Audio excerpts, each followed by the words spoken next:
It's a miracle, doc, they counted me out. Moment of truth, counting it down. Underdog story was down for the count. Back on my feet, back with a mic, back on the beat, back with a family that bang in the streets. The game on lock, I stand with a key. Standing my ground, I am planning to flee. Standing my ground, I am planting my feet. Taking a stand, embracing my destiny, shaking his hand, flipping the script. What is going on, everybody? Welcome to Sunday Night CrossFit Talk. We are here again for another week. There's so much going on in the CrossFit space. Well, I don't know if we've even recovered from last weekend's events as we move into another week of events. So it's just going to get crazy. But before we get into all the details tonight, make sure you like, subscribe, and hey, if you want to support us, you can become a member of the channel for as simple as $2.99 a month. You just hit that join button. Denise Moore did it just last week. We appreciate her so much. Talked to her today. She coached her first open gym today since getting her L1 in December. Oh, and awesome. She's coaching her first class tomorrow. Wow. So good luck to her. She was going to start coaching after she retired, but with all the summer vacations, and Carolyne just disappeared on us. Hold on. I'm trying to. She's going to coach tomorrow and start her coaching career a little bit early. That's awesome. What do you guys, Denise, you're in the chat. Do you guys do CAP or what program do you have? Trial by fire. No. Yeah, it's usually nothing to it but to do it. So. Gotta kind of just jump in. There you go. There we go. Sorry about that. Okay, And thanks. new member Kenneth DeLapp. Nice. Thank you so much, Kenneth. Lana says good luck to you. Yeah. I can't see the chat. I was trying to see if I could see the chat, and then it just kicked me off of this. So I'll have my computer beside, so it should be good. Yeah, if you want to see it, Carolyne, pull up the YouTube, just mute it. And you can see. Yeah, that's what I did. YouTube. So on my computer, I went on the YouTube because I need to use my phone for this tonight. So it should be good now. Denise says they're doing deadlifts tomorrow, so it'll be easy to coach. Right. You've got the expert right here tonight if you have any questions, Denise. Bend and snap. Bend and snap. There we go. All right, so we got that out of the way. Happy Father's Day to all you dads out there. This is my 24th year of being a dad. It's the best job I've ever had. And I'm so glad that my daughter is traveling from Chicago back to Montana. She called me today from the airport, and we got a chance to talk for about 20 minutes, which was really cool. That time is nothing but value, so it's really cool. But happy Father's Day to everybody out there. I know we have a lot in the chat. So, did you guys do anything special this weekend? We did the Community Cup. So ran that I need as to put that in the rundown. How did it go? Good.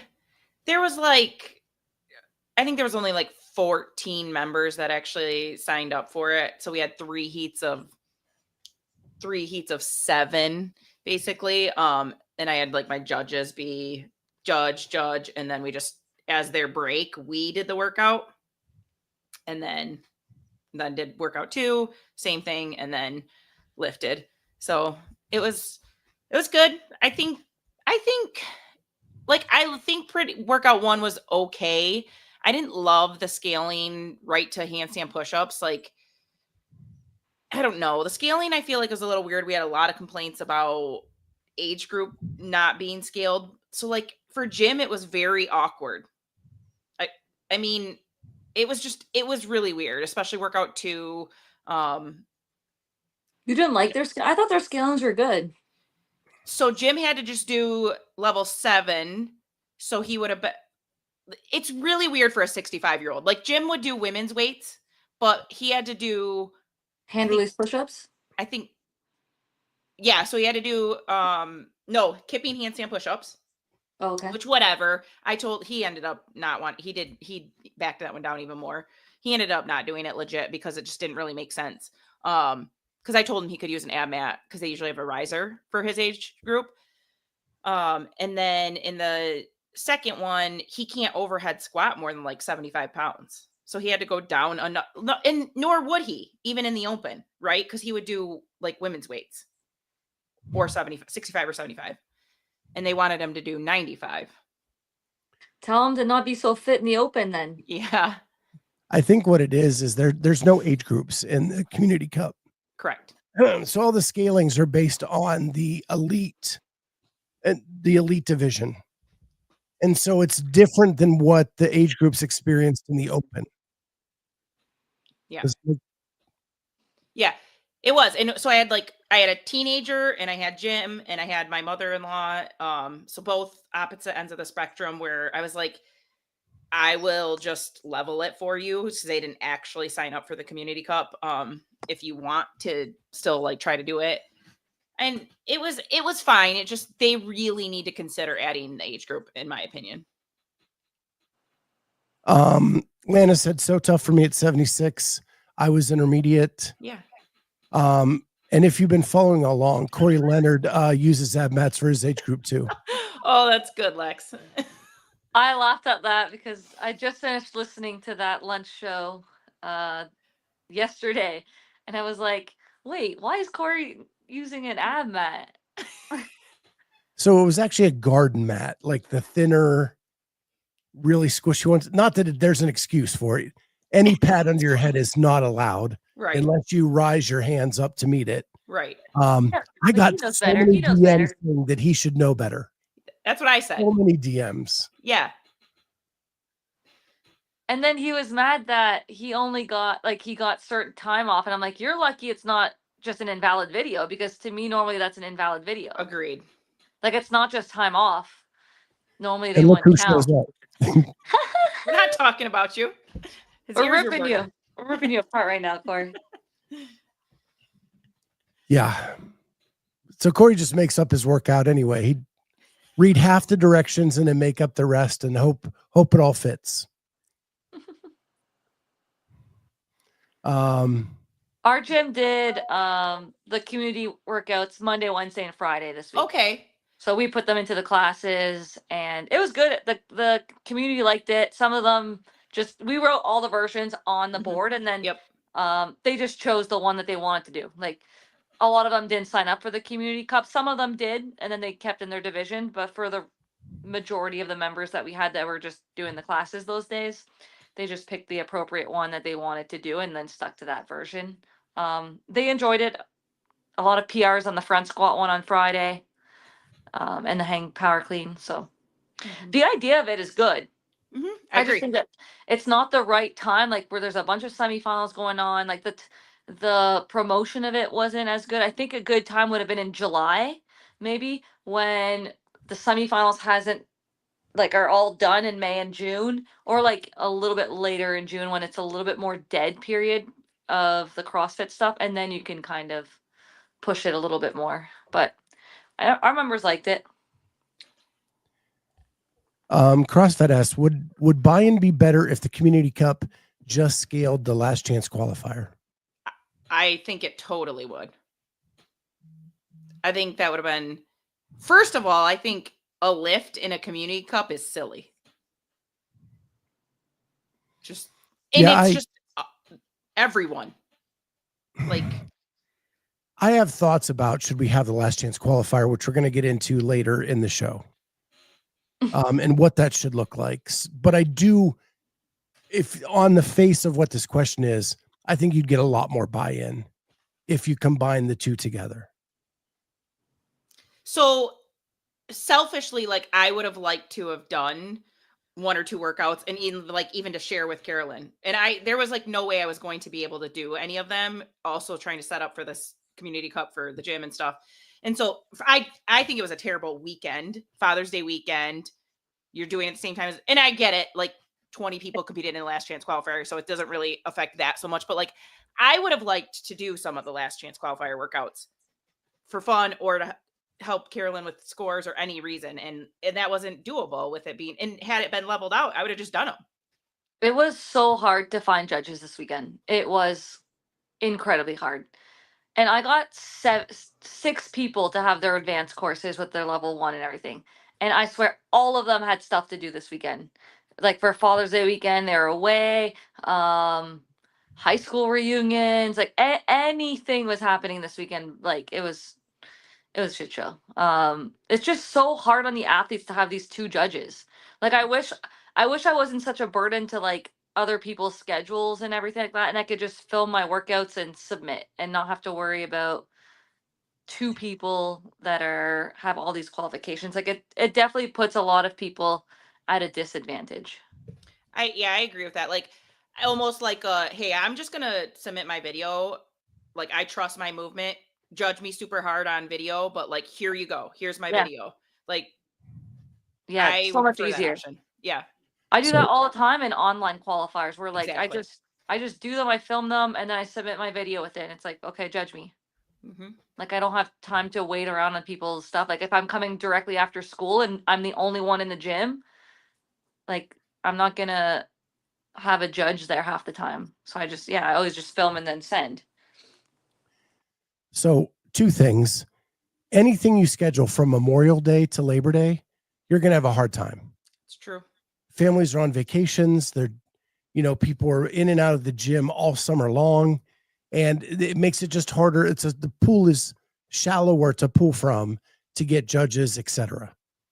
The other thing is, why 2 judges when you have, as Lex put it, 7 men and 12 women do the Last Chance Qualifier? You should be able to do full video review of all 19 people and all five videos. Absolutely. I think it's 9 and 15 or something like that for the numbers, but still, it's I mean, we've already done 8 workouts all against each other online, so I just don't know what the point of these Last Chance Qualifiers are.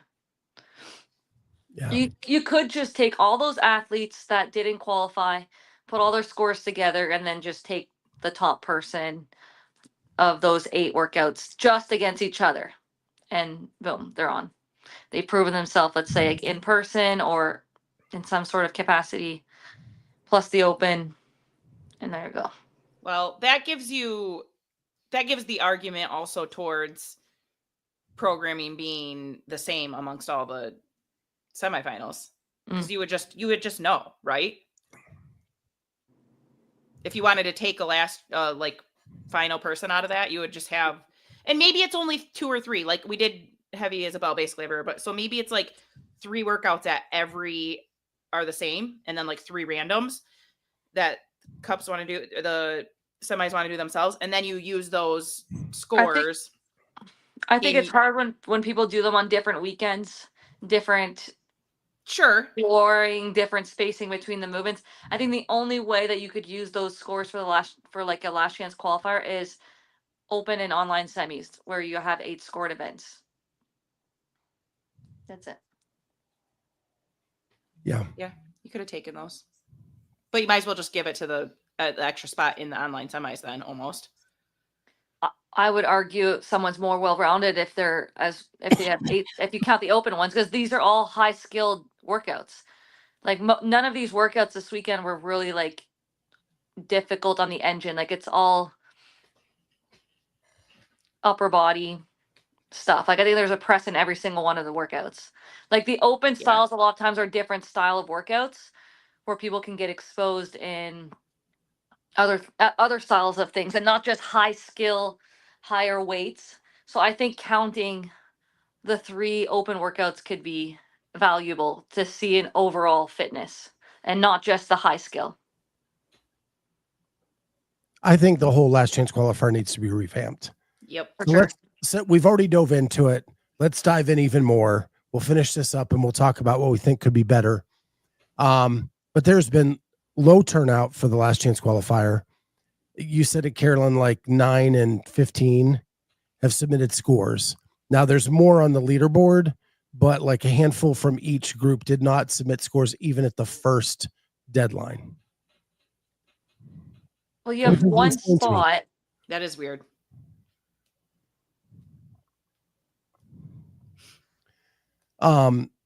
So the one thing that was brought up this morning by JR was that now you see the first 3 scores.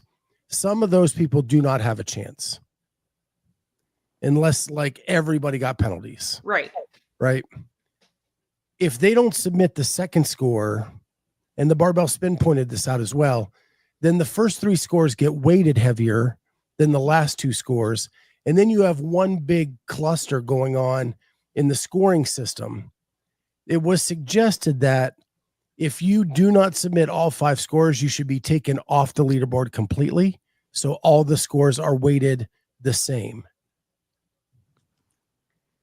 Yeah, they're never going to do that. That's like saying they should have taken Guy and Elisa Fuliano scores out of these other comps because they impacted the leaderboard. Like, they're not going to do that. It's so lazy. I mean, it would be easy to do with this few of athletes in the field. I think that would be the right thing to do, would be to zero out the scores. But the turnout is so low because you only have one spot. So you look at the workouts and you're like, I don't have that, like, a chance. I mean, I looked at them and I knew that they weren't good for me. And I signed up because I don't have many years left of competing. And I felt like I still earned the last chance qualifier spot. So I'm like, I will finish up this part of my year and do the best that I can, knowing that I had some weakness stuff in these workouts. Like, I know I'm not getting like that top spot, but for a lot of other people that are younger, have other things that they're training for, I mean, why would you sign up and pay $75 if you know you're not getting that spot? Like, it's funny when I looked at the workouts, and you kind of go radio silent on us when you're competing on the weekend. So like, we don't have any clue how you're doing. Just so the audience knows, like, we have no intel on how you're doing or how it's going. You kind of just go off to your by yourself, and we respect that. I looked at the workouts and I thought, Carolyn's going to do the first workout, see how the double unders go, and decide if she's going to put the $75 in. And then not until she knows how the double unders went will she invest the money. Then when I saw you show up on the leaderboard, I went, double unders must have went better than anticipated. You know what? I actually didn't have a bad day of double unders. Like, my first 2 rounds were like unbroken, and that's so good for me. Round 3, not as good. And then round 4 went back to like bad. I just need to, like, I'm not there yet with the volume of double unders with my newer technique. Once I start getting a little bit of shoulder fatigue, then I just start resorting back to what I know, or what I shouldn't know, or don't know what to do. Yeah, that event was bad. I think I was like last. You were not last. Okay, but you were not first for sure.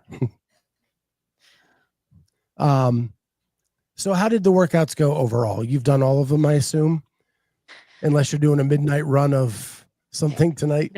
No. First one, honestly, for me, it wasn't that bad.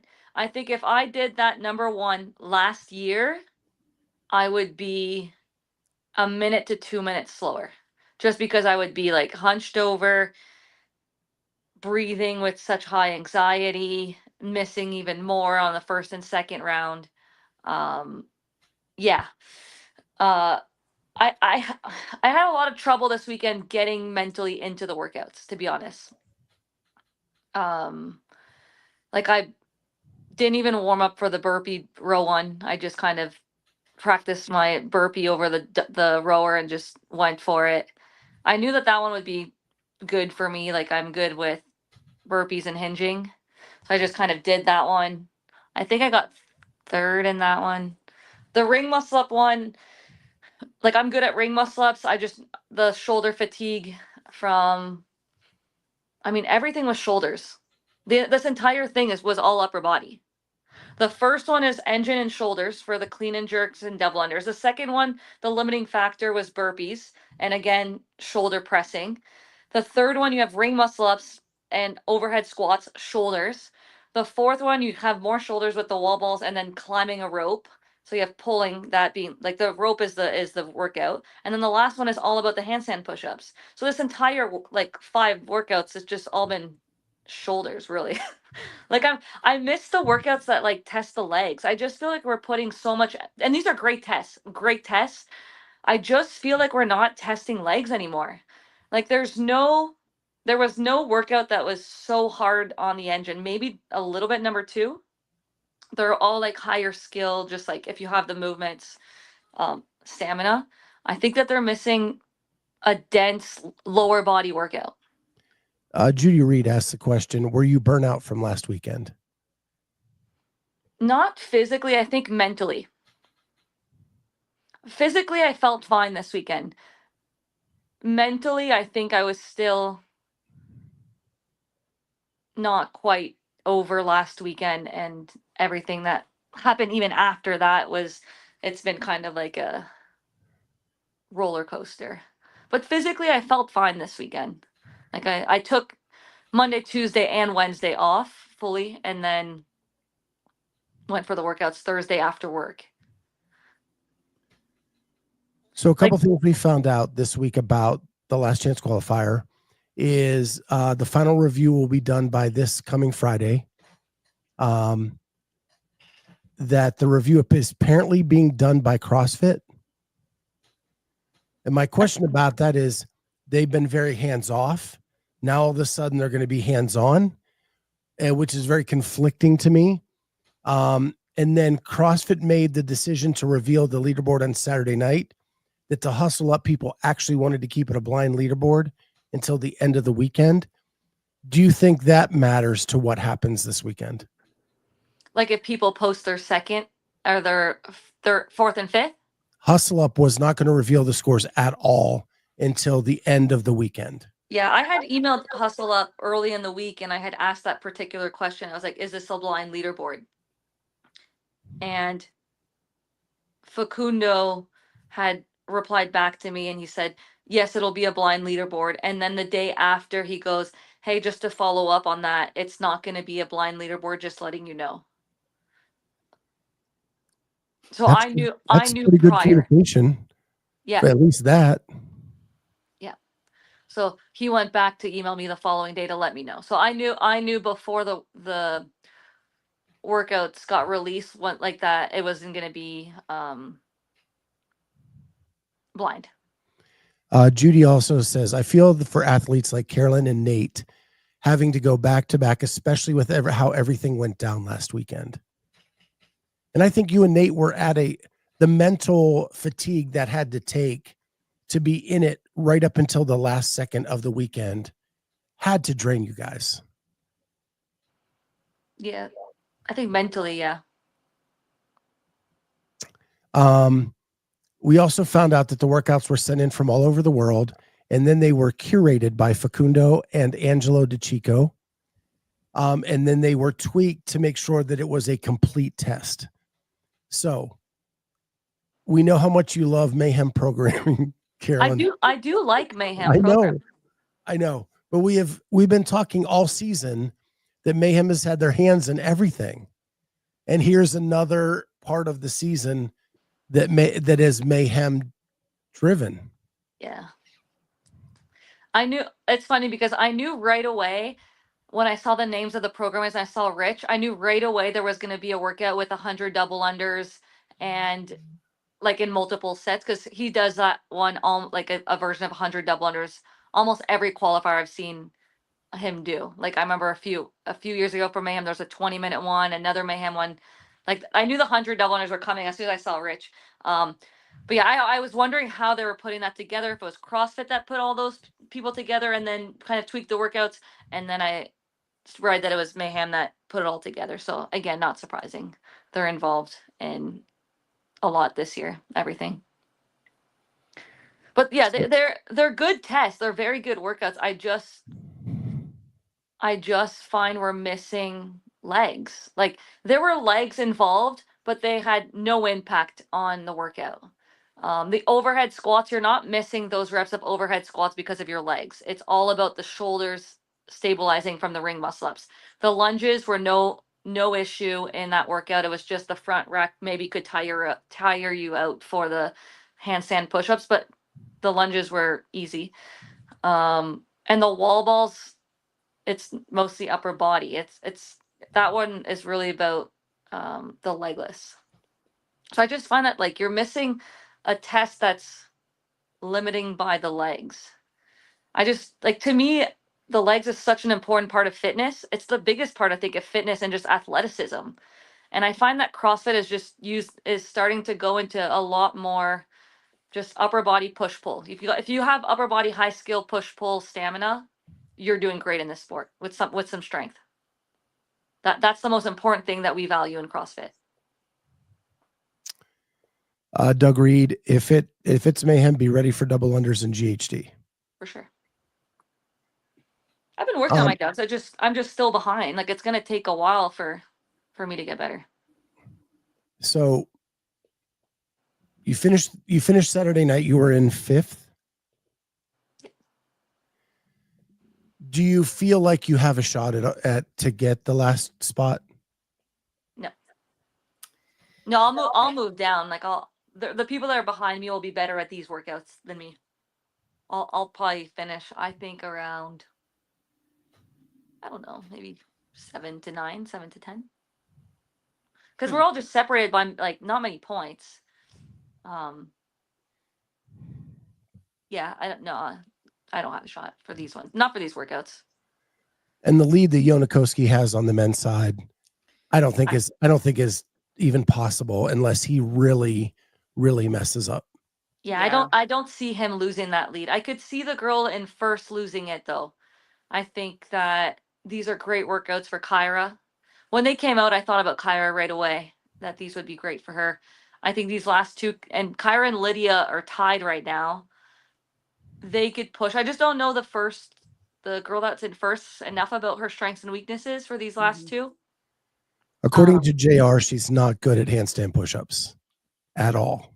If that's the case, then I could see one of those two girls, maybe even the Jamie or Janie, possibly sneaking in there. But I feel like you only have that option if all the girls do the workouts and submit their scores. If only the top 5 or 6 do, it might not really be enough to knock her down enough. Do you think that a lot of people won't? I feel like I was surprised. Most people will. Some of the people lower on the leaderboard have submitted their scores already. Oh, good. Well, that's good. I checked it right before we went on the air. There was, I think, six that have submitted their scores already. Okay. And none of the top 5 had. Submit your score, Carolyn. No, I don't want to. It was bad. My wall facing just went to poop. I think it'll go to poop for a lot of people. I think JR said this. It's kind of like that quarterfinal, or was it semifinals workout? And that was only 10 and people were failing and unable to get. I think that was 20. Was it 20? Yeah, I remember it being 20. I have 20 in my mind. It wasn't a lot and people were failing. Yeah. Yeah, I failed a couple there tonight. I mean, Mole says we are rooting for you, CP. I mean, I gave it my best shot on these workouts. That's where these ones were for my strengths and weaknesses. Keeping it real, we're going to get to that in just about 45 seconds. So the last thing I want to say about Last Chance Qualifier, and another reason that like we are going backward in this sport, is not being able to see any of the workouts and to see, like, I would love to go see what Yona is doing to be back after a couple subpar performances this year. Like, why does he look so good in this? And I cannot see it.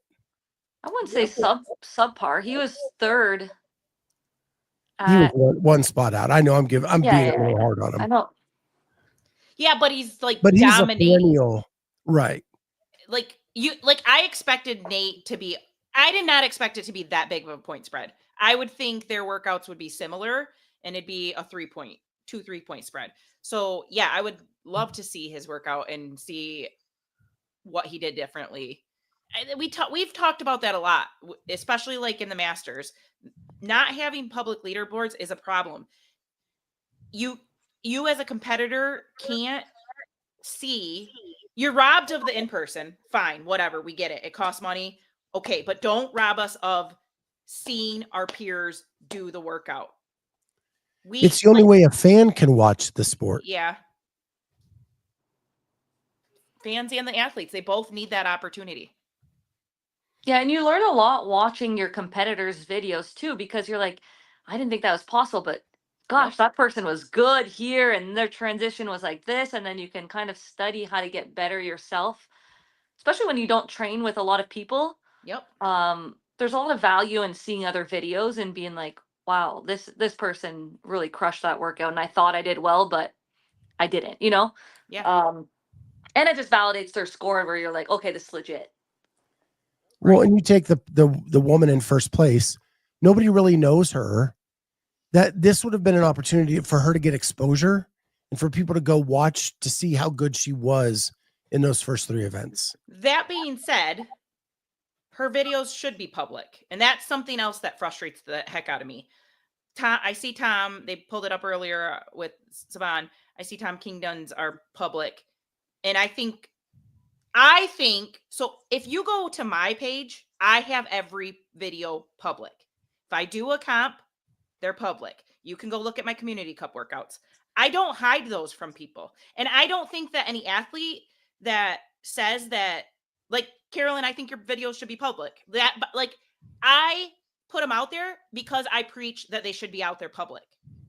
And I just think all the athletes should just do it and move well and don't be scared of Hiller. And they should just be public. Like, take it upon ourselves to make them public if CrossFit's not going to force it.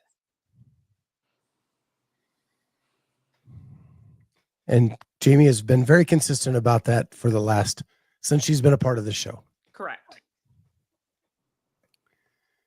So what got us to this point was last week, Carolyn, you were at NorCal. It was an emotional end for you. We didn't ask you to come on the show. We understood everything there.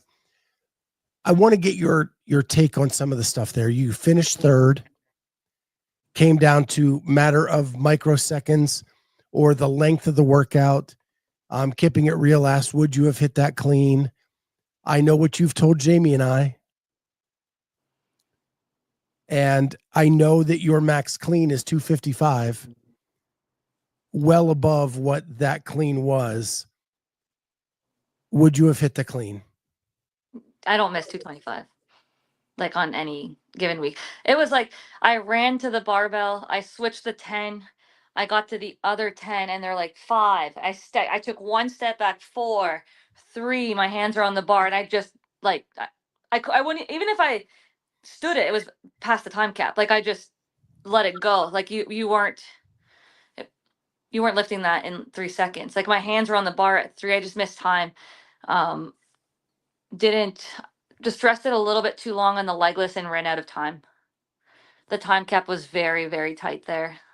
I wish they gave 2 extra minutes. I think 1 is I needed less than 1, but just for more people to finish the WOD, I think if you do 2 extra minutes, there's a lot of ties that just kind of goes away. But you don't have a clock on the floor too to kind of look at your times between the legless rope climbs and everything. Like my competitors that I was going against, Holta and Hattie are significantly better than me on the legless. So I knew that they were going to be ahead of me the entire WOD there. So originally I was just banking on the 235, and I was like, I can hit that, and I don't know if they will.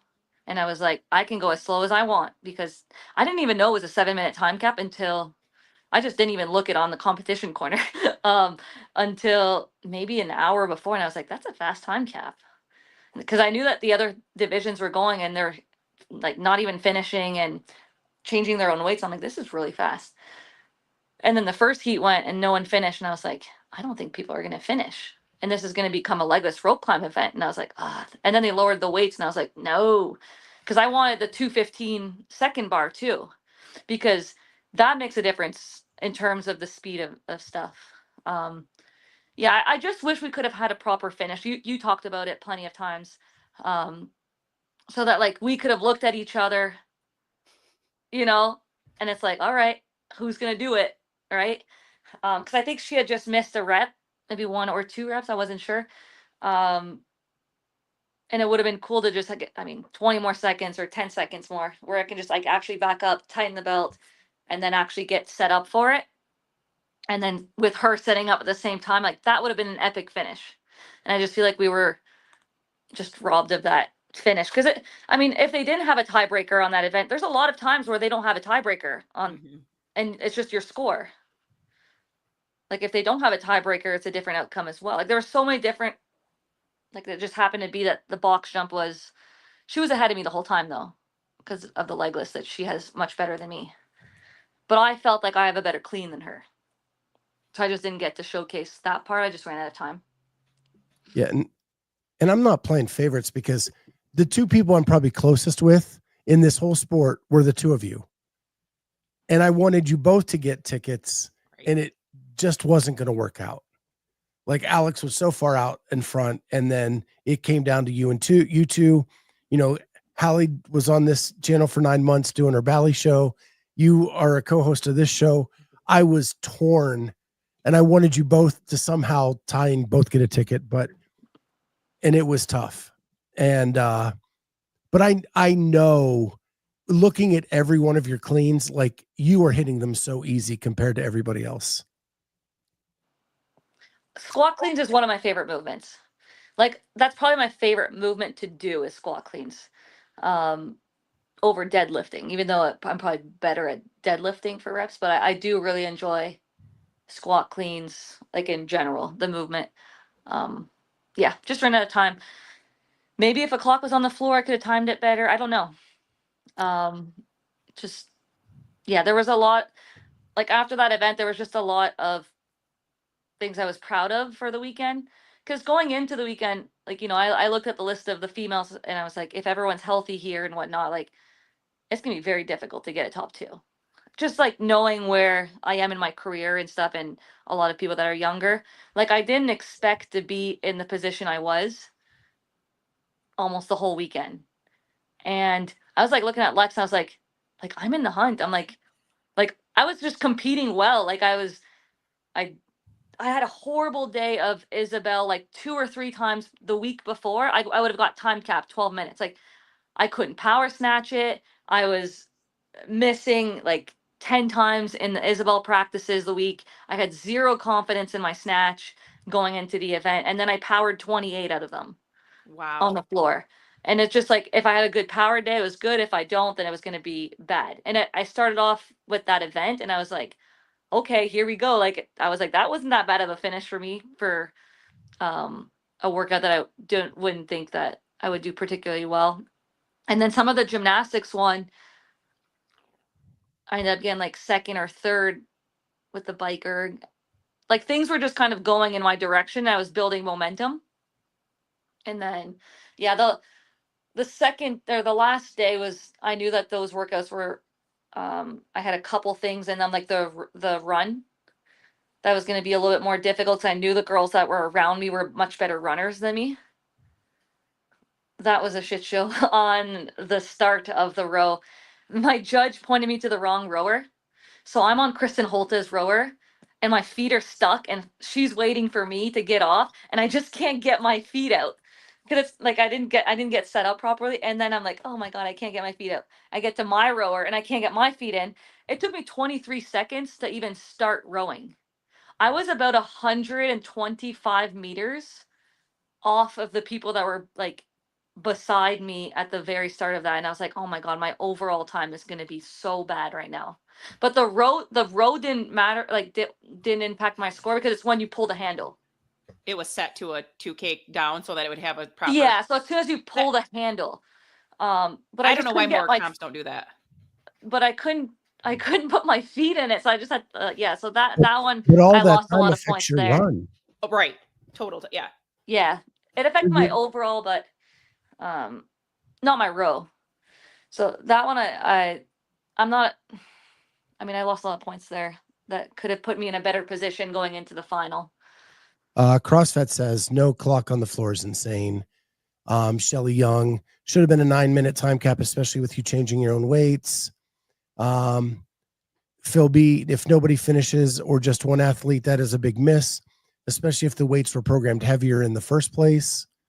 And then there's the big question, and we talked about this in our chat, and you were very adamant in our chat, and I want the people to know. Clock is asking, what if Alex withdraws from the games? By rule, you are the backfill from NorCal that would get that position. You said emphatically in our chat, that is not how you want a spot. You want to earn your spot. And you love Alex, and you just wanted her to be okay. And so I wanted everybody to know you were saying that the minute the car accident happened, your thoughts were all on her and her being okay. Yeah, I mean, I was at the games Alex's first year. I think we both got cut that year. And then the following year she got rookie of the year, I'm pretty sure.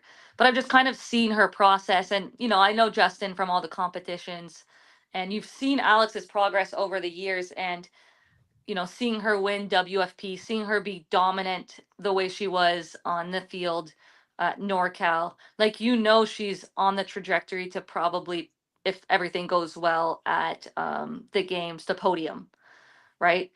Like if Tia's not there, like possibly even could contend for that top spot. Like that's how good she's been looking this year. And she was even going to test workouts for me this weekend. Like she was like rooting for me a little bit like this weekend, and we had some great chats, and she's like, whatever you need for the last chance, if you need some input, if you want me to test something, let me know. And then I hear that and I'm like, oh my gosh, like what a crazy thing to happen. And I was glad that she was, alive at that. I wasn't sure the extent. I had seen a comment on a YouTube video. It was like she got in a head-on car crash. Like pray for Alex and Jake. And I was like, I messaged Lex, and I was like, what's going on here? I was like, is this like a fake account? Like, did something happen? And then Lex wrote to Justin and asked him if there was something that had happened, and then he had communicated with her that they had gone in an accident, but they haven't released any information yet to anyone, but that like it was a bad accident and stuff like that. So yeah, I mean, it just puts other things into perspective in your life, because we're so focused on the sport, on the outcomes and stuff, but we're all humans at the end of the day, and things can happen to anyone at any time. Like we're not invincible. So it just kind of was just, yeah, it was sad, and I'm saddened for Alex. We've had some communication, her and I, the last few days. CrossFit has also called me on Tuesday night to essentially say to stay ready in case, because I wasn't sure what the process would be for that. If they go to a second place of the Last Chance Qualifier, if they don't backfill, just like what that was for the process.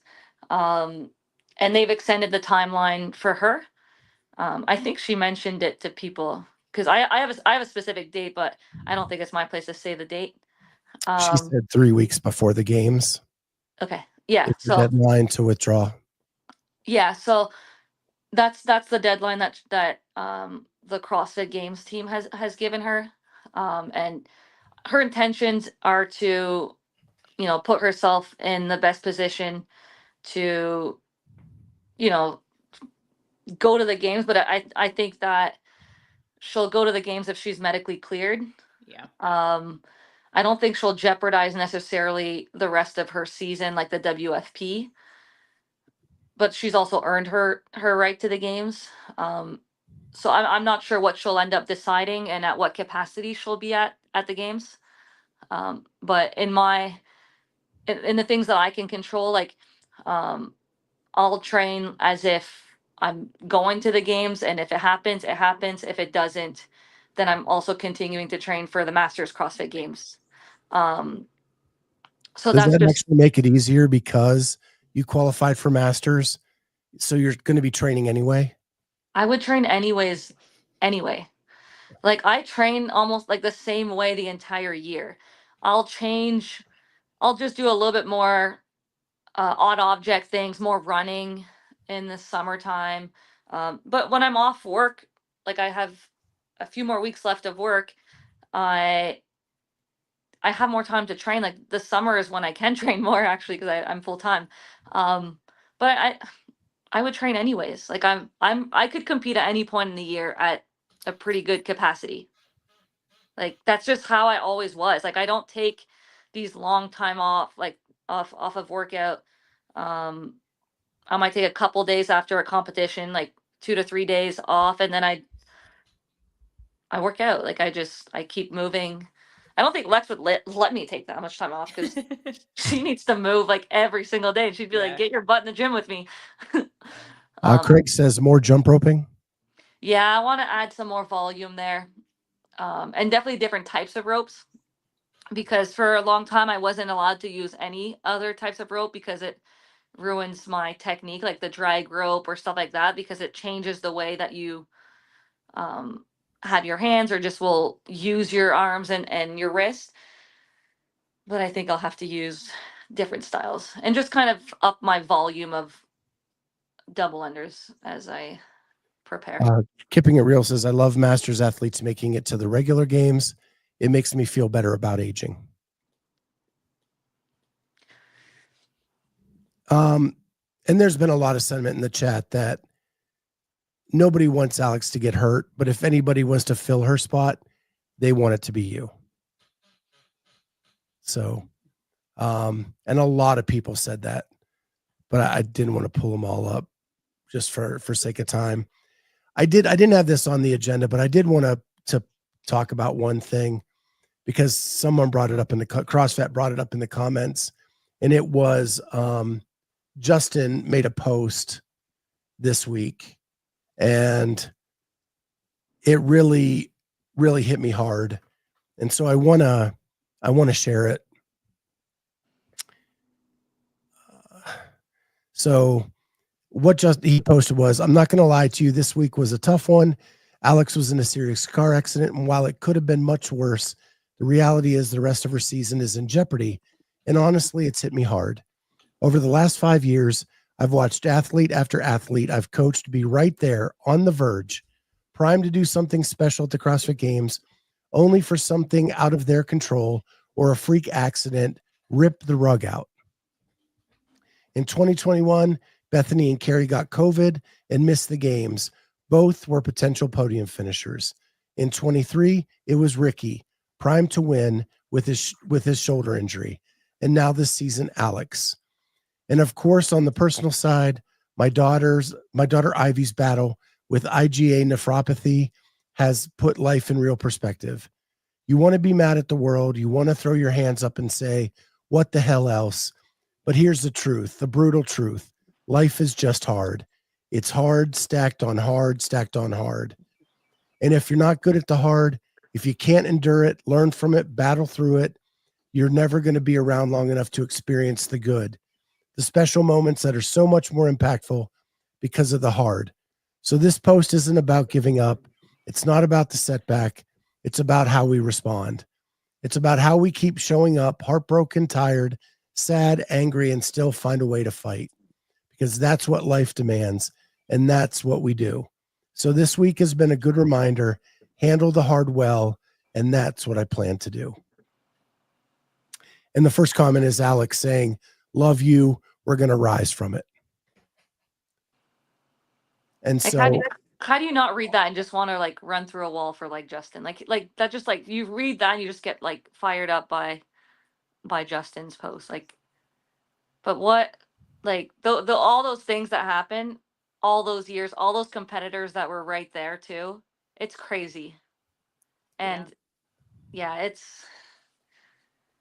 that's why I was so happy when, like, for him, when Alex won the WFP, just from, he's lost some athletes in the last couple years. And, some people have stuck with him. Some people have moved on. And just to see him get that success was really cool. And yeah, I mean, there's still like Alex is still so young, and has so much ahead of her.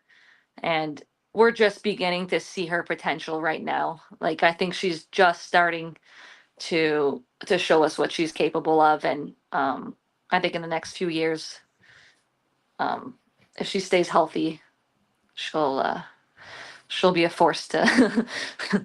So I texted him when the news first broke, and I said, I'm so sorry.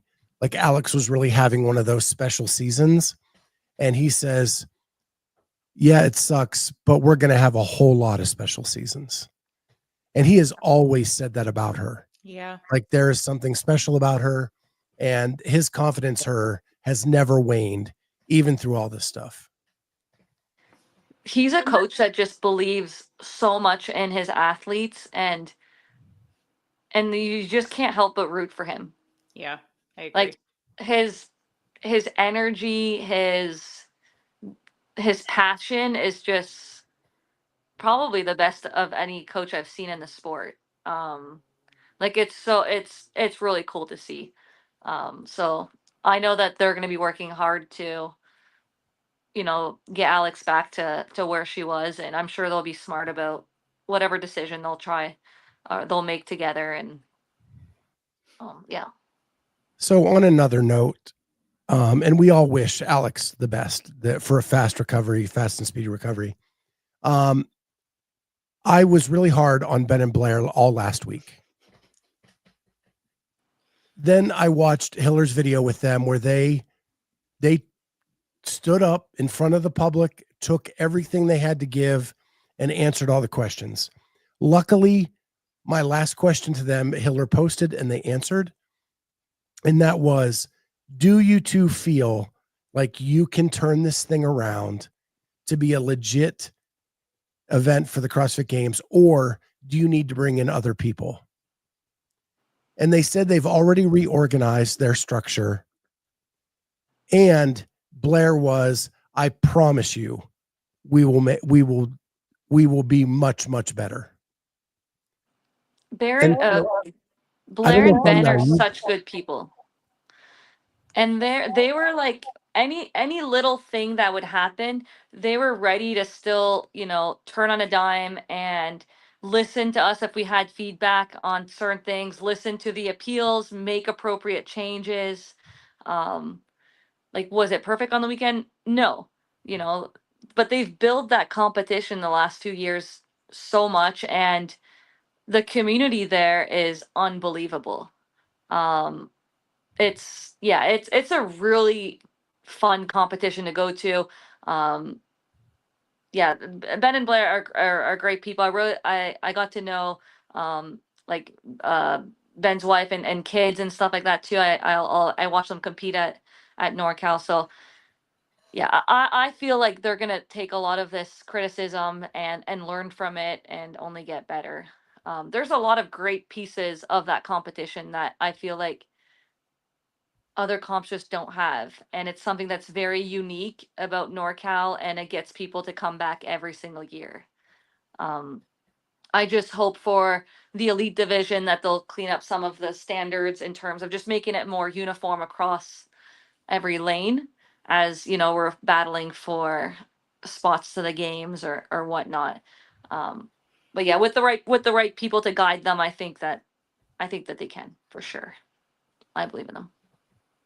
I think they are a charming and fun to watch event, and they've always been that. I think they do need to reorganize and have specific people just for the elites, and then another group that are for the community, so both can get full attention from somebody. By being pulled too thin, it was just too much. And I do think they have a place in the season for something, but they've got to get that tightened up to be a qualifier for the games. Yep. Yeah. And I'm naive enough, and by when they told me they promised, I believe them. Yeah, I think it's clear they're both very passionate individuals. I mean, they're innovative. It's almost as, and I know this has been going on forever, so it's not what happened, but it's almost like these like two very passionate people started something and it got too big for them too quick. And I know that's not necessarily the case because this has been big. It's just so many eyes were on this being the elite qualifier to the game that there wasn't really room for the errors that were there. And they're not the only shit show in town. Exactly. Like Wadapalooza has been a shit show the last 3 years. Yeah. They're just not qualifying anybody to the games, so we quickly forget about it. Yeah. And every time I talk to an athlete right after Wadapalooza, they're like, I'm never coming back. And then 6 months later, oh yeah, I signed up again. That was me for like 3 years. Me and Lex, I was like, I'm not coming back. Next time it goes around, all right, we're going team again. So, they're not the only shit show in town, and there's plenty of that make a lot of money. And generally it's these big community events. Right. You have thousands of athletes there. Right. It's going to stretch you thin in some way. I think they just have to dedicate like an executive team just for the elites. Yeah. But like the community event, it's huge there. Like, yeah, it's massive. And all the tents, and it's so cool to just talk to so many different people. The vendor village looked like it was packed all weekend too. Like the rest of it looked like it was very, very successful in terms of, the competition, and it's just for the qualification, and especially with a lot of money on the line too, right? You want to make sure that the right people, everything, are getting through. Well, but yeah, and the families are awesome. Name another or event organizer who stood up after something like this happened and took it on the chin and let everybody just come at them. They never hid from anything. They were forward facing. Anything that people were saying, like they listened, and they're looking to get better. And a lot of people aren't like that. Yeah, I have a lot of respect for them. And I feel it'll be different next year. That was the first year that they took on the qualifying competition role. It'll be good. Denise isn't going to Wadapalooza for another reason. She saw videos of hammerheads the next year near the venue. Will I go again? Nope. She's just afraid of sharks. Yeah, that's a bit concerning. So yeah. So I think that's it about NorCal.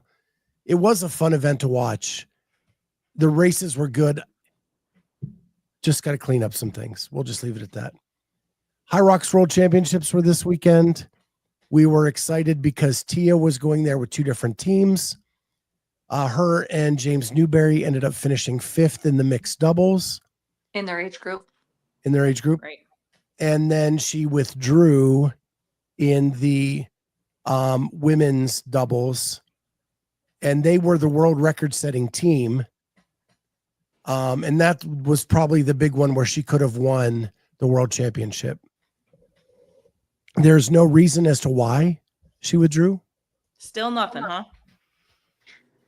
Nothing that I've seen. And like, we don't know whether, the schedule there is extremely tight. Like Joanna, had already done 2 races. Tia was doing that one with James. And then I think like less than 3 hours later was supposed to do the one with Joanna. I think that's her name, Joanna. Yeah, it's Joanna. Yeah, so I'm not sure if one of them didn't feel good and didn't get enough time to recover. It's crazy because she put all of her eggs in the basket there for this event. And to me, like, if the races are going to be this close, let's say, and I'm just speculating right now, that it was Tia didn't feel like she was going to give a good enough performance to recover from the first event with James. If you have to pick one, you pick the one with Joanna, where you can go get a world record. Exactly. Like, I'm sorry, James. I know you're best friends and stuff, but like, you're going for the record with Joanna. Like that's the one that I feel she was going for, and she was looking to do well with James. But am I right that Joanna, this would have been her 4th race? Of the weekend? She had already done the Elite 15. I think she had done the relay. Did she do a mix as well? She probably did a mix with a guy maybe as well. So maybe that would have been her fourth. So I don't know which one of the two wasn't ready to go or maybe had something going on. But it's unfortunate. And it makes me wonder like what Tia is going to decide now. Because I feel like she wanted to get a world Don't championship. answer that question yet. It comes later in the show. I feel like she wanted to do a world championship Hyrox and win a CrossFit Games in the same season. I feel like that was her goal. Yeah. And now I'm like, oh. So I ask you this because of the way Hyrox is designed, and I am not a Hyrox expert. If it's way too much running for me to pay attention to, but if you're doing the same movements that many times, time over time in a short window, does that set you up for more injury? Just repetitive use. Yeah. I mean, honestly, just the volume of running. And it's like concrete venues. It's not gentle on your joints. Like, yeah. Well, I know when I did run, like I hated concrete. Yeah. Like I'm looking for asphalt because it actually does give a little more, or does getting hip checked cause more injury? No, that's fine. I love a good hip check. Yeah. That was a nice hockey hit. Yeah, that would have been good in the NHL. Yeah. Nice. So if people did not see the big news from the Hyrox weekend in the country events where it was USA versus Australia versus UK, and there was someone from the UK weaving in and out of traffic, trying to pass Hunter McIntyre several times. He came up on Hunter's left. After it, in my view, there wasn't a high elbow at some point, whether it was intended to touch Hunter or not, I don't know. But then you see the UK runner flying into the wall after a hip check from Hunter. Hyrox then decided to DQ the entire US team for that move. And then Australia moved into the top three, which Mike Halpin just informed me got James Newberry a medal because he was on Team Australia. Is there a place for rubbing and racing? Well, yeah. Well, you're a cross-country runner. From my understanding, like every high school cross-country meet, there is elbows, bumps, because you're a mass start trying to get. Do we not remember Ben Smith doing the belly flop on the beach because he got run into? Yeah. The year he won the games, and then he pops right back up and heads out for the swim. I think in the mass starts at the games, we've seen people like elbow people's stomachs and stuff like that. Well, we've heard Cole Sager say, like, I'm beating him to the corner, and my body's bigger than that, and I'm going to take my chances. Yeah, and the thing is, I don't think it was unprovoked. That's the problem. Like if Hunter just hip checked him, that's one thing, but it's usually because of continuous contact that something extra like that happens. And when in my mind, it's a little unfair to DQ the entire team when I don't feel it was unprovoked. Shiz Graphics. Also, there's race code, and the UK guy did not follow. Right. High school cross-country meets can be brutal, especially the starts. My oldest ran 3 years in high school. It definitely sends, like, Hyrox sent a message, though, with that decision. That they're not going to tolerate anything like that. Like, Okay. that was a big decision to take. I agree. I'd rather have seen a 30-second or minute penalty or something, whatever you think it like. I don't know. I don't know that you DQ the team. I think his partner also threw him under the bus in one of his posts or something too that I saw. That's not good. James Newberry is, as of this moment, the CrossFit Games team champion and the Hyrox team champion. Oh boy. That's cool. That's really cool. Yeah. That's really cool. Tristan Patrick, Rubbins Racing.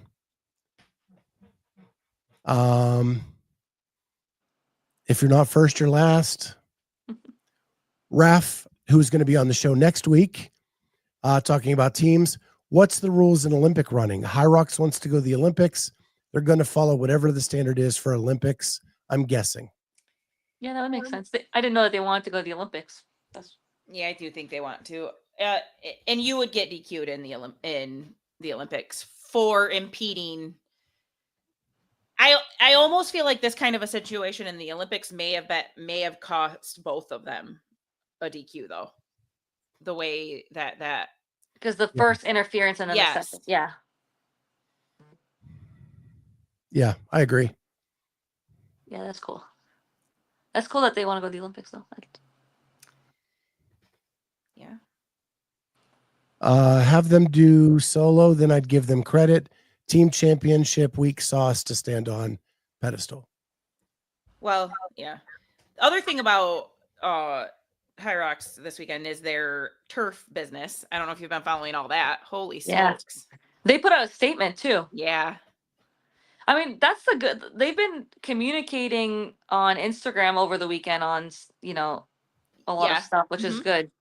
I don't know if, everything in the back end, if they've in the past had bad communication, but as someone who doesn't do the sport and just has been following this weekend, it seems like there are some big decisions made and some good communication to the public on different things, and they've addressed their own faults, which is cool to read.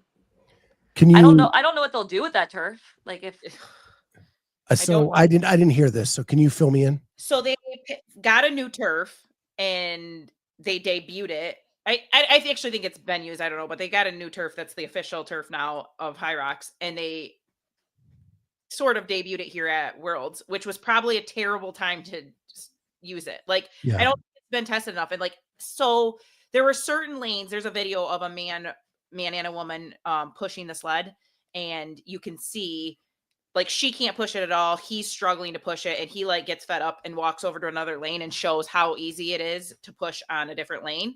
And he's clearly, and a lot of people complain on that. It was taking them 2 to 3 times longer than the sled should take them. And they were so gassed that they couldn't even really run the next leg. And it just cost them their whole race. And that sucks to train. If you've done this, for a year, a whole season, and you're training for this Worlds, and then a sled zaps you and you can't, you don't get the time or placement that you feel you probably trained for. That sucks. Yeah, and they talked about the sleds that, normally if they can see that a sled is not moving as well, they would change it out. And because obviously the use of the sled and how much it's been used would also impact the resistance that it would have. So they just said that they noticed it too late and acknowledged that fault, that they didn't switch the stuff out fast enough. But I mean, yeah, sleds has been a problem in our sport. I wonder if they would ever change their race and do another movement. I don't think that they will, just because they've been doing the sled push and pull. But you wonder, because it's friction. There can be differences. For sure. They've acknowledged that they should remove it and put a gator push in. They've been I've heard people suggesting they get torque tanks. Not that that's everyone's favorite, but removes. Well, the torque tank. The problem with that is it pretty much evens everybody out.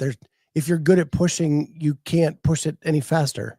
Yeah, you're not getting rewarded. I think the torque is a good implement personally. Do you want to run with it? No, not really. Does it really reward you? No, but if you're just better at pushing a sled, you're going to be less fatigued from doing it than I am. The only person old enough to remember this is me and Jay Birch. Mary Decker and Zola Budd in the 1984 Olympics when they ran into each other and They were the two favorites to win the gold medal, and they both went out of the race because they tripped each other up.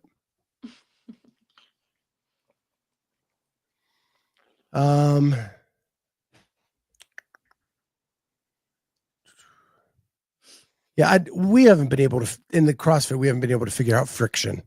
Nope. We have no idea how to calculate it, to make it equal, to do whatever. So yeah.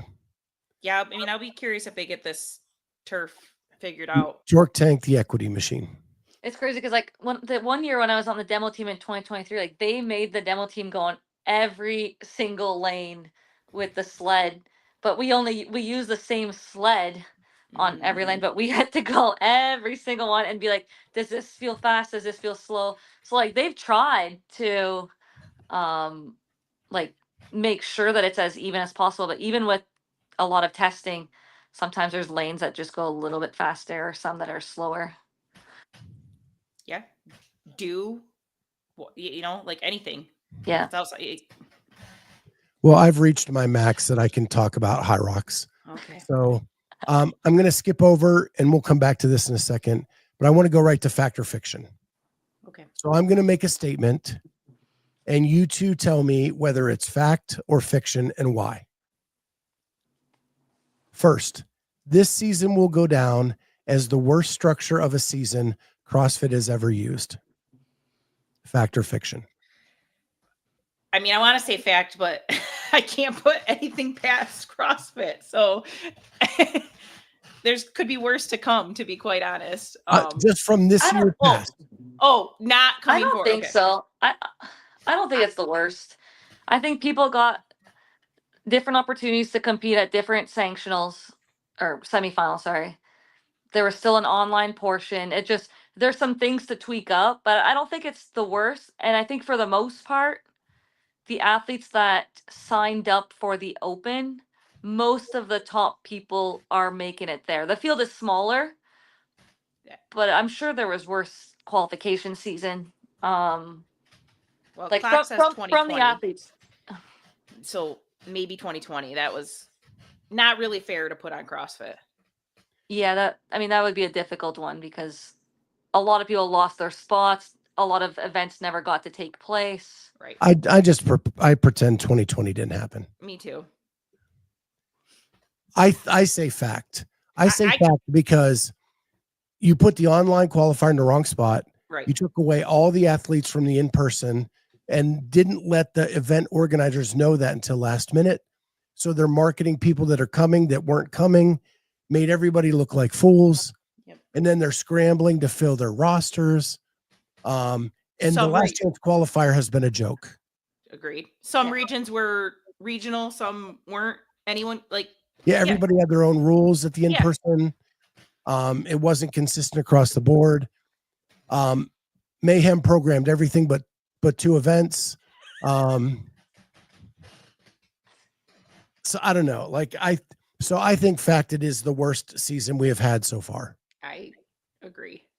But on the same token, like Mayhem did everything, but thank God they stepped up and did something, because if CrossFit wasn't looking over anything the entire year, I don't know, maybe it would have been way worse. Like they did step up, but at the same time, there's a disadvantage to everyone else that's not in that Mayhem group. Fact or fiction? Tia having to withdraw from the Hyrox final has all but assured us she will be at the CrossFit Games. I say fact.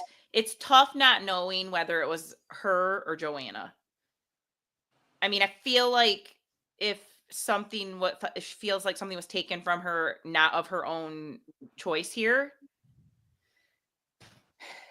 I mean, she I don't has to go to the games. Yeah, I think she's got to go to the games. The fact that she just showed up at Torian and won 5 out of the 6 events and got second by 5 seconds on the other event, she has to go to the games, right?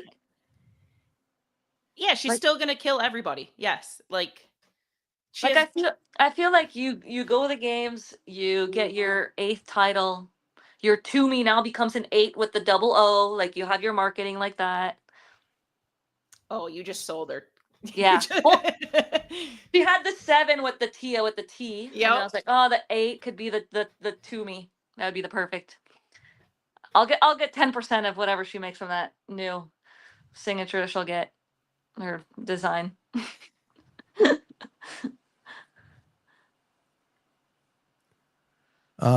Kudos from Sivan on the to me. I think it's a good. I think it would be a good marketing. It would be. The 8 on its side is her double O. It's like the infinity, which means she just has to keep going. Yeah, already knocked it up. Champ forever. There it is.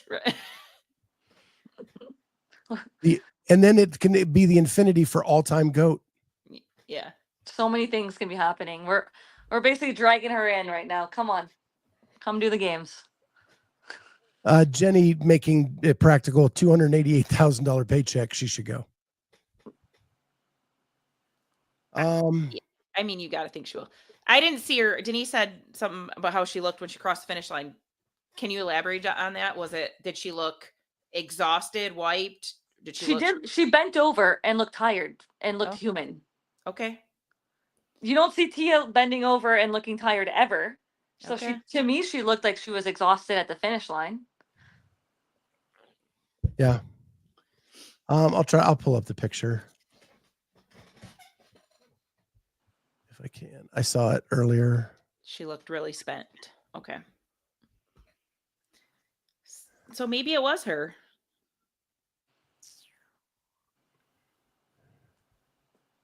It's just hard to believe that she wouldn't at least try to go for it with Joanna, unless she really felt like she didn't have it in her, but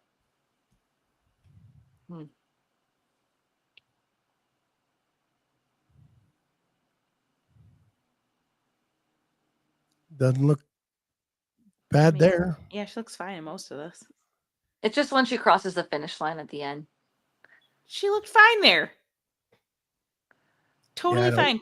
She didn't punch over or anything. Right here, she looks human and will bend. Right. Maybe it wasn't that one. All right. Yeah. I'll have to take your word on it. Yeah. I'm sure we'll get some details out on a proven video at some point this week. Or they'll promise details, and then we'll watch the whole video, and they'll be coy about it. Exactly. That's probably what we'll get. I mean, as long as she's not injured.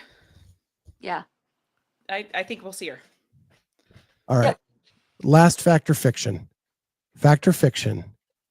You believe Ben and Blair have the ability to make enough changes to be a quality in-person qualifying event for the CrossFit Games. Fact. I believe in them. Seeing them own up to some of these and like really take the feedback, I do believe that they can.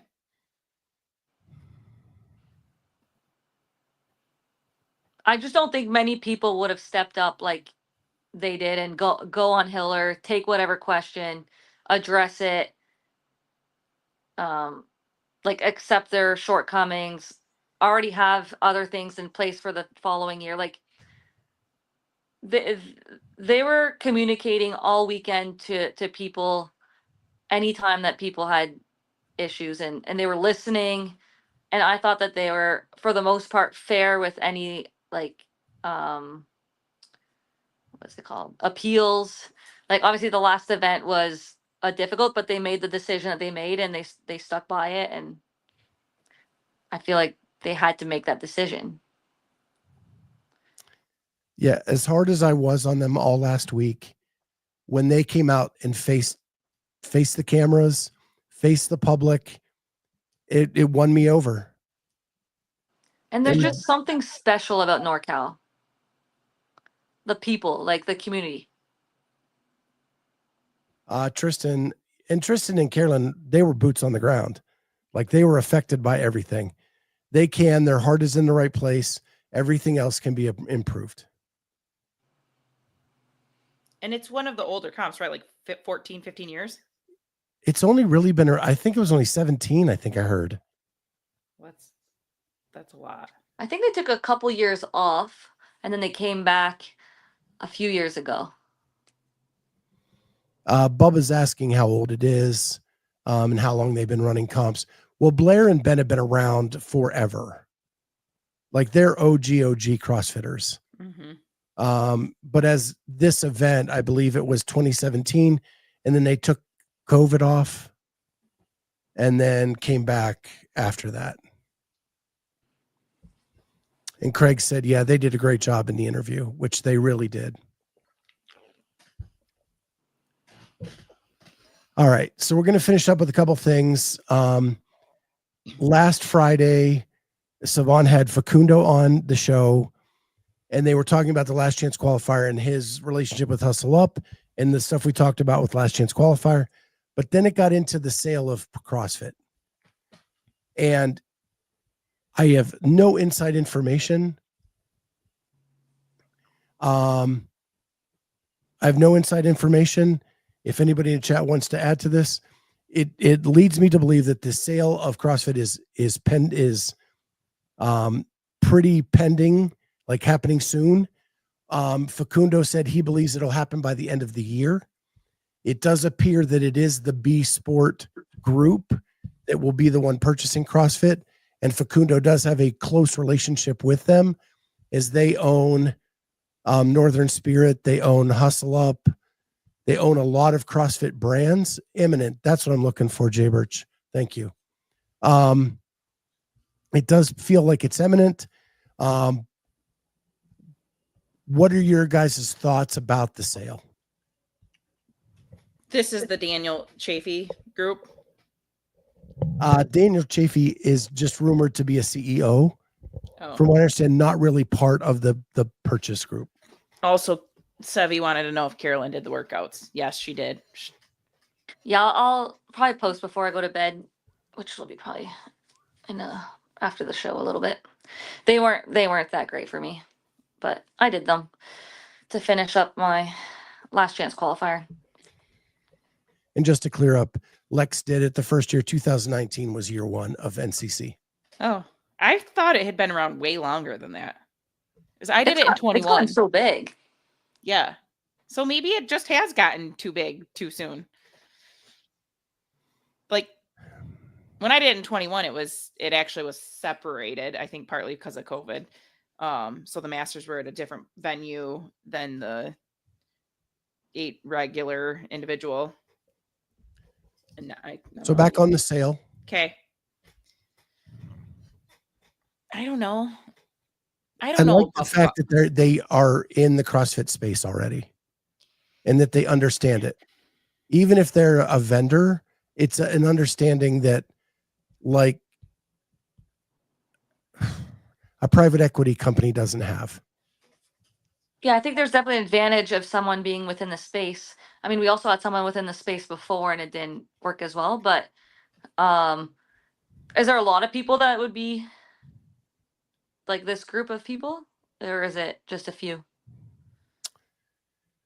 The only thing I know is everything I've seen from Matt Souza, and Matt Souza connects dots and then guesses on like CEOs and stuff. And Facundo said that Matt Souza is very smart on the show on Friday. So that leads me to believe that all the red string and the yarn and the dots that Matt Souza connected together are pretty dead on. And the guy who owns all that stuff is pretty rich. Mm-hmm. I just hope that whoever takes over really works on, the message behind CrossFit. Because like when I started, that name was so powerful. And yeah, there was people that, would make fun of CrossFit, but like we were so tight knit together as like CrossFitters and did hard things. And then over the years, the reputation has kind of been a little bit more negative with some stuff. So I just hope that they go back to, making that name stronger again, and just putting the right people there to support the affiliates, the communities, like the grassroots, and just build that, because we've lost a lot of affiliates over the years. And there's been a lot of copycats of CrossFit, obviously, which people save money from being an affiliate to CrossFit. But just making that name a little bit stronger again and fighting for that, I think would help the affiliates a lot more.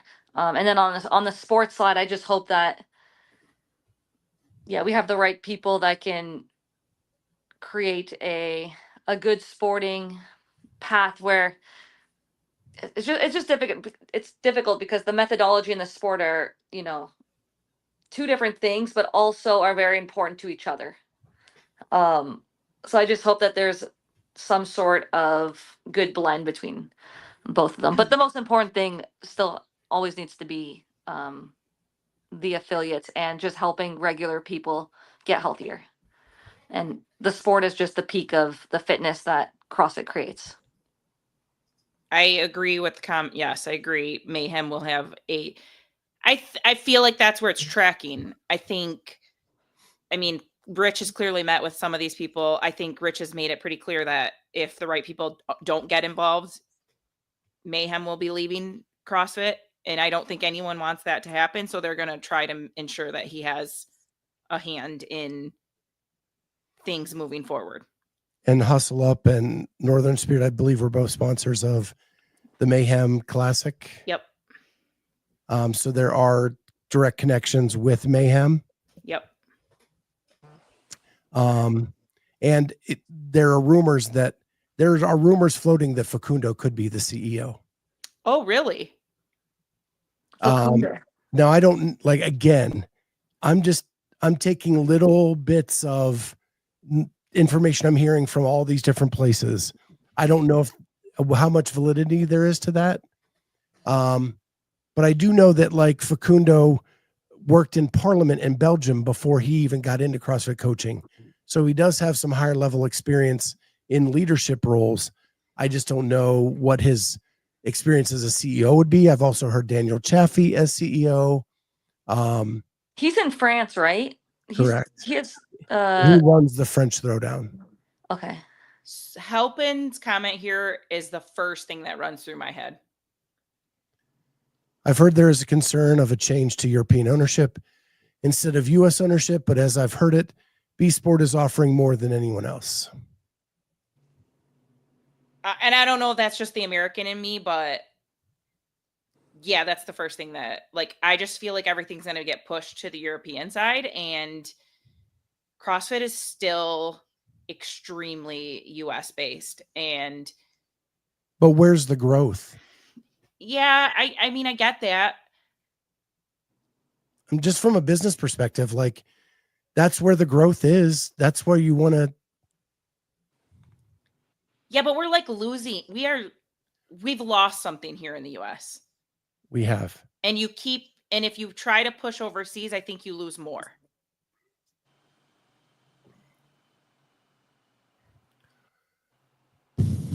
I don't know. Yeah, I don't know. Yeah, it's left to be determined, I guess. I don't think it's a bad thing for it to expand to Europe and other places. Is Facundo, I don't even know, blunt enough to be that role? I don't want to see another downfall. I don't want to see any more corporate speak. I don't want to see I don't want any minced words. We need somebody willing to be hard and talk back to people. Craig says he is. Maybe he is. I've interacted with Facundo. He's incredibly kind.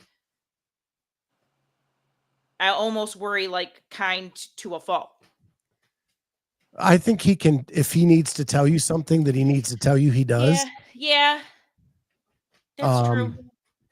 He just doesn't do it in a dickhead way. Yeah, that's true. He's very diplomatic. And maybe it's the European in him. It just comes off softer. Yeah. I don't know. But Facundo said he believes that it will happen before the end of the year. And that he hopes it happens before the end of the year. But he believes in the same level of percentage that he really does believe that it will be by the end of the year. Okay. Halpin said something about if Rich is a major part of it, that will balance out the European piece by giving you like a US base. But yeah. I worry somewhat, and maybe they're rich enough that it doesn't matter, but I worry somewhat that they're like overpaying for this, and then there's going to be more, we got to figure out how to make money type decisions that I just think is I'm done worrying about other people's bank accounts. If they got it, let them do it. And the message needs to be about helping the most amount of people get healthy. Like that's the message that needs to be out there, helping people join CrossFit and yeah, just get healthy. Like it is an expensive thing to do. So, getting more places and just helping different people that maybe not have access to it. But yeah, I think the message needs to be just helping people. Craig says, remember Phoning Senior told us not to worry.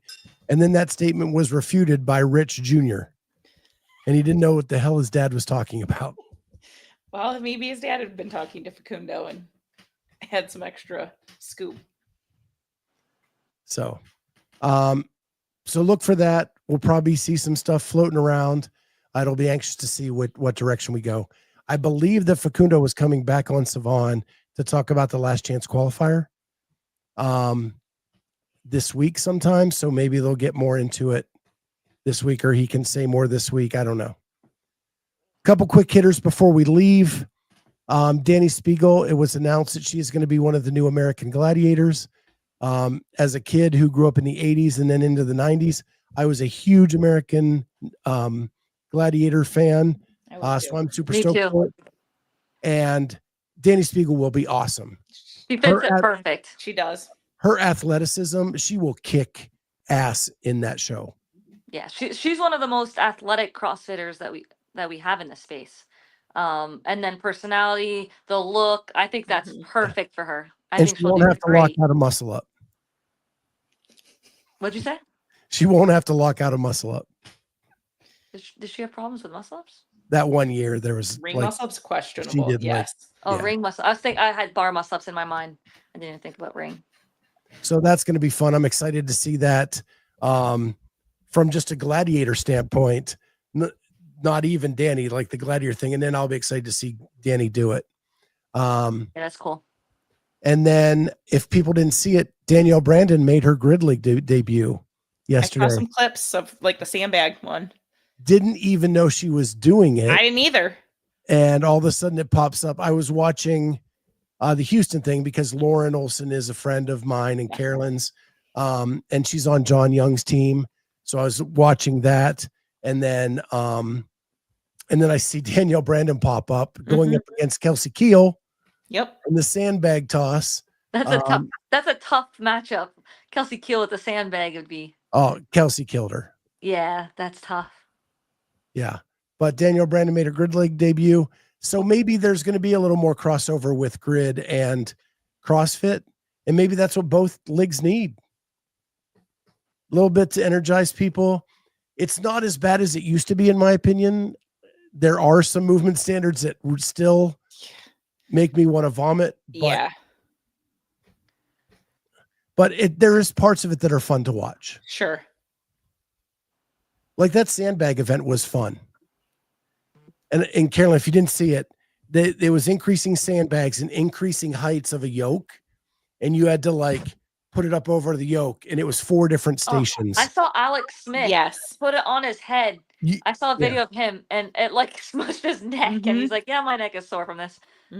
Yeah, the last one, even the women had to press it above their head. Like and Kelsey just like tossed it. Danielle got crushed. Yeah. Between those two and a sandbag, I would pick Kelsey, and anything else, I would obviously have Danielle. And then the last thing I want to talk about, and it's not going to be long, there is a new article in Rolling Stone magazine about the death of Lazar Jukic from last year. And I do want to point out that if you do read it, the only people quoted in the whole article are people who have sat out this season as athletes. So it is very much a one perspective article.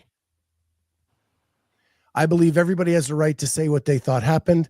Everybody has the right to say all that stuff, but it is not fair and equitable because there are no quotes from the other side, which I found very, very disappointing.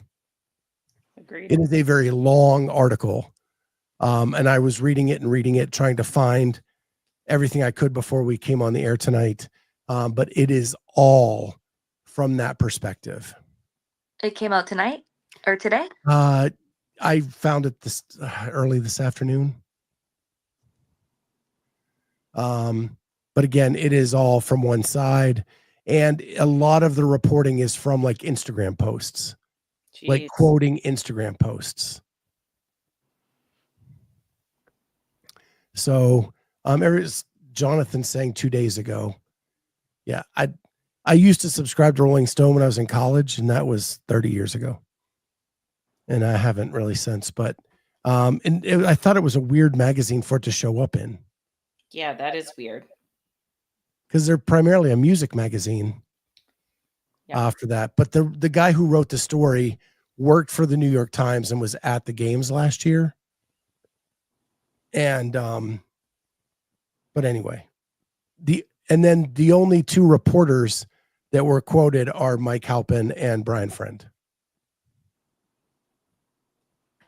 So, that's all I really have to say about that. Yep, if you're looking for fair and equitable, our news article, this is not the one for you. It is very much one-sided. So the only thing they said that was kind of on the other side is that the same weekend that the Lazar Jukic thing happened, 2 college football players died that weekend, and 2 marathon runners on the same weekend. So it must have been just a bad, I don't know. But a lot of it, the rest of it was a lot, and I'm not going to name names, but it's a lot of athletes that are sitting out the season. So with that, back on the good news, Danielle Brandon was grid. Danny Spiegel's doing American Gladiators. All that's fun stuff. We'll find out Last Chance Qualifier tomorrow morning. Unofficially, in the middle of the night, and then officially by Friday for sure. If they actually review videos. Netse Milano, did they give the opportunity for anyone at CrossFit to say anything? They quoted official statements from, but I don't know if that was just like the press release that was out, or did they actually call and ask them for opinion? When you submitted scores, did you have to submit a video, or is some? Yeah, I submitted a link to a video. Okay. So I'm sure it goes to their back end. So it's not like they're asking for videos like after the fact. So I mean, I didn't see I guess I didn't try to submit without a video if that would work, because there's a spot for a link, and I just naturally put my link there, just assuming that you have to. I don't know if it would let you submit without, but I feel like most people, they're all there. Most people would, I would assume, submit with the video. But there's nowhere that you wrote the judges' names. So that was very interesting to me, because that was so hard for me to find all weekend, and I got 2 people certified this weekend. All of this work, and I didn't even have to put their name down as my judges. Like, they introduce themselves, but like they don't know how they're spelled, and there's not going to be any. I don't think. Maybe I'm assuming right now that they'll look up their credentials, and like I worked really hard to try to get people. Yeah. I had no one available this weekend, and I'm like, wow, I don't even have to put names of people. That's ridiculous. So you wonder if they're even going to check that, because they don't have it documented anywhere. Like, how can they check it if you didn't tell them who? Well, I told them, and I think on most of them I had them on a whiteboard. I think on the last one that I did, they only like introduce themselves verbally, like full name. So I guess you could go back and match their faces to the board of other videos that I had. But it didn't say anything that you had to have it like written down. Yeah, it doesn't. Yeah, you're right. So, who knows what the procedure will be for that. But yeah, no drop down names, anything. Just put your score, a tiebreaker, and the link to your video. And then your score pops up right away. Okay. All right, guys. Well, we are over by 10 minutes.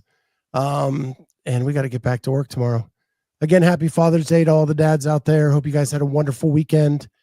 And tomorrow, lunch with the Clydesdale. And then we have Hattie Canio on tomorrow night talking about her experience at NorCal and getting her ticket. That'll be an hour-long conversation at 6:30 p.m. Eastern Time, 4:30 Mountain, 3:30 Pacific. Why don't you give the European time too, Scott? Well, she's in the mountains. That's what popped into my head because we had to do that. But with that, we are so glad you were all here. A great night tonight. Great input in the comments. And we'll be back again next week for Sunday Night CrossFit Talk. Bye, guys.